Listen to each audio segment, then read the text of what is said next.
আল্লাহ সুবহানাহু ওয়া তাআলা আমাদেরকে একটা নিয়ামত দান করছে, এই পৃথিবীর মধ্যে সবচাইতে দামি নিয়ামত।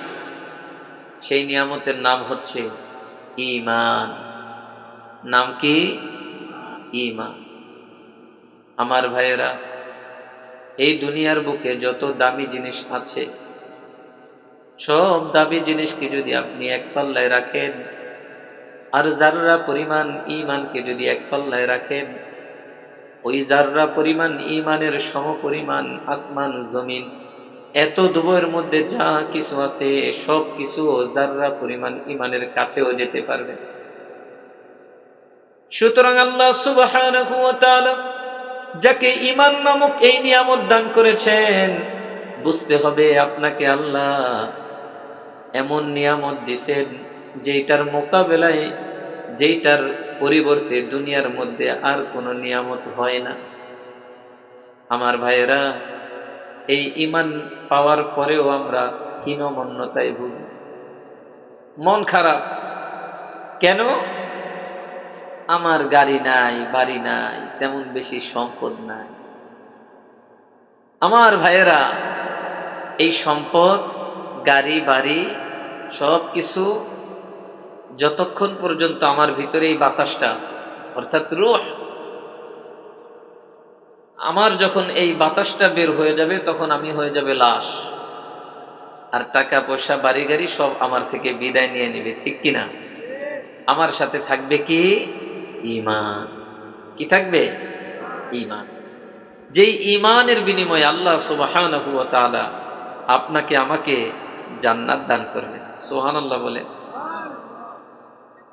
আমার ভাইয়েরা, আল্লাহ সুবহানাহু ওয়া তাআলা সূরা কাহফের 107 নম্বর আয়াত আল্লাহ বলেন, ইন্নাল্লাযীনা আমানু ওয়া আমিলুস সলিহাত, নিশ্চয়ই যারা ঈমান এনেছে, ভালো কাজগুলো সম্পাদন করেছে, কানাত লাহুম জান্নাতুল ফিরদাউসি নুজুলা, তাদের জন্য রয়েছে জান্নাতুল ফিরদাউস, আল্লাহ সুবহানাহু ওয়া তাআলার পক্ষ থেকে মেহমানদারি শুরু।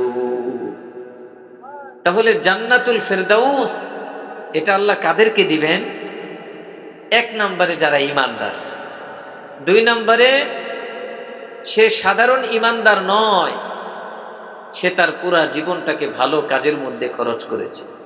ইন্নাল্লাযীনা আমানু ওয়া আমিলুস সলিহাত, আল্লাহ ঈমানের সাথে সাথে ভালো কাজ, নেক আমলের কথা উল্লেখ করেছে। আমার ভাইয়েরা, আরেকটু সামনে আগালাম, সূরা লুকমানের মধ্যে গেলাম।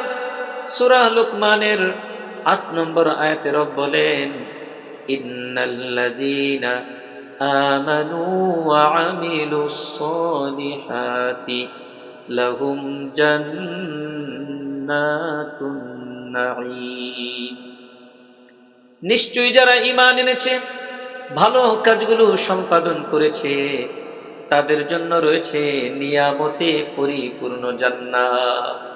আল্লাহু আকবার। আরেকটু সামনে আগালাম, সূরা সিজদার 19 নম্বর আয়াতে রব বলেন, আম্মাল্লাযীনা আমানু ওয়া আমিলুস সলিহাতি ফালাহুম জান্নাতুল মাওয়া, নিশ্চয়ই যারা ঈমান এনেছে, ভালো কাজগুলো সম্পাদন করেছে, নেক আমল করেছে, তাদের জন্য রয়েছে জান্নাতুল মাওয়া। সুবহানাল্লাহ বলে। আয়াতের শেষে আল্লাহ বলতেছেন, নুজুলাম বিমা কানু ইয়ামালুন, দুনিয়ার বুকে আমার বান্দারা কষ্ট করে আমল করেছে, চোখ গুনাহের দিকে টানতেছিল কিন্তু গুনাহের দিকে চোখ দেয় নাই, মনটা গুনাহের দিকে টানতেছিল কিন্তু গুনাহের দিকে যায় নাই, হাত গুনাহের দিকে বাড়তেছিল কিন্তু হাত বাড়ায় নাই, বড় কষ্ট করে আমার বান্দা আমল করেছে। নুজুলাম বিমা কানু ইয়ামালুন, সেই আমলের প্রতিদান স্বরূপ আমি আল্লাহ আমার বান্দাদের জন্য জান্নাতুল মাওয়া রেখে দিয়েছি। আরেকটু আগে বাড়ালাম, আল্লাহ সুবহানাহু ওয়া তাআলা সূরা ফুসসিলাতের ৮ নম্বর আয়াতে বলেন, ইন্নাল্লাযীনা আমানু ওয়া আমিলুস সলিহাতি লাহুম আজরুন গায়রু মামনুন। নিশ্চয়ই যারা ঈমান এনেছে, ভালো কাজগুলো সম্পাদন করেছে, তাদের জন্য রয়েছে এমন পুরস্কার যেটা কোনোদিন শেষ হবে না। আল্লাহু আকবার। আল্লাহ আপনাকে এমন নিয়ামত দান করবেন, এমন পুরস্কার আল্লাহ আপনাকে আমাকে দান করবেন যেটা কোনোদিন শেষ হবে না। কথাটা কার? আল্লাহ সুবহানাহু ওয়া তাআলার কথার ব্যাপারে কোনো সন্দেহ আসেনি। আল্লাহ সূরা ইউনূসের মধ্যে বলেন, লা তাবদীলা লিকালিমাতিল্লাহ, আল্লাহর কথার মধ্যে কোনো পরিবর্তন নাই। সূরা লুকমানের মধ্যে আল্লাহ বলেন, ইন্না ওয়া'দাল্লাহি হাক্কুম ফালা তাগুররান্নাকুমুল হায়াতুদ দুনিয়া, নিশ্চয়ই আল্লাহর ওয়াদা সত্য। ফালা তাগুররান্নাকুমুল হায়াতুদ দুনিয়া, দুনিয়ার জীবনটা যেন তোমাদেরকে ধোঁকায় না ফেলতে পারে, সাবধান। ওয়ালা ইয়াগুররান্নাকুম বিল্লাহিল গরুর, ধোঁকাবাজ শয়তানও যেন তোমাদেরকে ধোঁকায় না ফেলতে পারে, সাবধান। তাহলে আমার ভাইয়েরা, যদি জান্নাতের মধ্যে আমরা এমন নিয়ামত চাই যে নিয়ামত কোনোদিন শেষ হবে না, ১ নম্বরে লাগবে ঈমান, ২ নম্বরে লাগবে আমলে সালেহ, ভালো কাজ। এবার আসেন আরেকটু সামনে আগাই। আল্লাহ সুবহানাহু ওয়া তাআলা সূরাতুল বুরুজ, এই সূরাটা অনেকেরই মুখস্থ আছে, ৩০ নম্বর পারায় সূরাতুল বুরুজ। সূরাতুল বুরুজের ১১ নম্বর আয়াতে রব বলেন, ইন্নাল্লাযীনা আমানু ওয়া আমিলুস সলিহাত, নিশ্চয়ই যারা ঈমান এনেছে, খুঁজে খুঁজে ভালো কাজগুলো করেছে, লাহুম জান্নাত, তাদের জন্য রয়েছে এমন জান্নাত, তাজরি মিন তাহতিহাল আনহার, যে জান্নাতের তলদেশ দিয়ে ঝর্ণা প্রবাহিত হয়। আল্লাহ বলতেছেন, যালিকাল ফাউজুল কাবীর, এটা অনেক বড় সফলতা। আমরা দুনিয়ার বুকে দেখি, যার অনেক টাকা হয়ে গেছে সে মনে করে আমি বড় সফল হয়ে গেছি, যার অনেক ক্ষমতা চলে আসছে সে মনে করে আমি বড় সফল হয়ে গেছি, যে অনেক শিক্ষা কোয়ালিটি অর্জন করেছে, অনেক সার্টিফিকেট, অনেক দামি দামি ইউনিভার্সিটিতে, নাম করা ইউনিভার্সিটিতে পড়েছে, পাশ করেছে, সে মনে করে আমি সফল। আল্লাহ বলতেছেন, না না রে বান্দা, আসল সফল তো ওই বান্দা, যেই বান্দা এমন জান্নাত পেল যেই জান্নাতের তলদেশ দিয়ে ঝর্ণা প্রবাহিত হয়। যালিকাল ফাউজুল কাবীর, এটা অনেক বড় সফলতা। আমার ভাইয়েরা, ৩০ নম্বর পারায় আরেকটা সূরা আছে, সূরাতুল বাইনা। এই সূরাটার মধ্যে আল্লাহ সুবহানাহু ওয়া তাআলা বলেন, ইন্নাল্লাযীনা আমানু ওয়া আমিলুস সলিহাত উলাইকা হুম খায়রুল বারিয়া।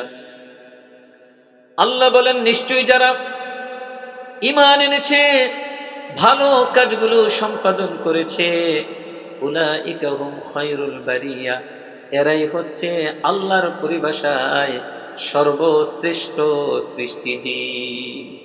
আল্লাহু আকবার। হতে পারে এই ব্যক্তি একজন ভ্যান চালক, হতে পারে এই ব্যক্তি একজন রিকশা চালক, হতে পারে সে একজন কুলি মজদুর, হতে পারে সমাজের মধ্যে তাকে কেউ চিনে না, তার চেহারাটা তত ভালো না, শিক্ষা কোয়ালিটি নাই, সম্পদ নাই, কিন্তু তার ২টা জিনিস আছে, ঈমানটা খুব মজবুত ঈমান, আমলটা খুব ভালো। আল্লাহ বলতেছেন, দুনিয়ার কোনো মানুষ না চিনলেও সেই হচ্ছে আমার কাছে সর্বশ্রেষ্ঠ। আল্লাহু আকবার। আমার ভাইয়েরা, এতগুলো আয়াত শোনার পরে আমাদের বুঝতে বাকি নাই, জান্নাত পাওয়ার জন্য ২টা জিনিস লাগবে। ১ নম্বরে ঈমান, ২ নম্বরে নেক আমল। আল্লাহর পরিভাষায় শ্রেষ্ঠ সৃষ্টিজীব হতে হলে ২টা জিনিস লাগবে, ১ নম্বরে ঈমান, ২ নম্বরে নেক আমল। আমার ভাইয়েরা, তাহলে ইমানের দাম কত? ইমানকে পরিমাপ করার মতো কোনো এই দুনিয়ার বুকে আর কিছু আছে? কিছুই নাই।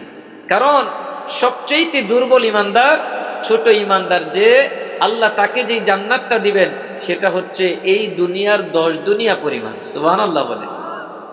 তাহলে ছোট ইমান, বোঝা গেল 10 দুনিয়া পরিমাণ জান্নাত যেই ইমানের মাধ্যমে পাওয়া যাবে, ওই ইমানটা ছোট হলেও ধারণ করা বড় কঠিন।